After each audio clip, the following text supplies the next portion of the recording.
Hey everybody, welcome back to class. I'm really excited you're here. In this lesson, what we're going to do is just take a look at installing JetBrains Writer. Go ahead and navigate to the jetbrains.com /writer website. And what you'll find here is in the center of the screen or up in the right-hand corner, we have two download buttons. Click either one of those. Now, I'm currently on a Mac.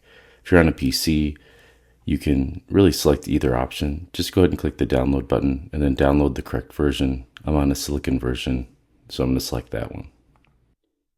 So the next thing you want to do is just navigate over to wherever your download is. I'm just going to double click mine.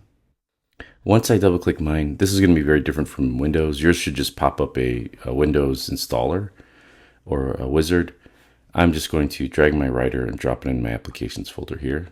Once it's finished copying, we should see a installer that's similar to the one that Windows has. All right, so the first thing I'm presented with is this agreement here. Go ahead and confirm that if you agree with what's there. Go ahead and click continue. For personal reasons, I'm going to hit don't send.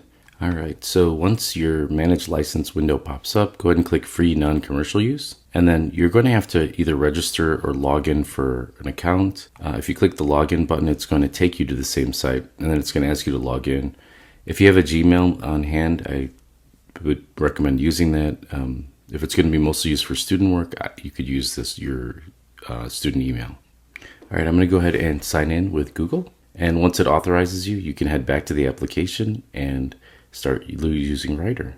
All right, here we are back in Writer. Go ahead and click on the I agree with non-commercial use terms. If you don't have a paid one, obviously, go ahead and click start non-commercial use. And you can see here that it's issued, the date, and all that good stuff. What we'll do in the next video is we will begin to install Unity.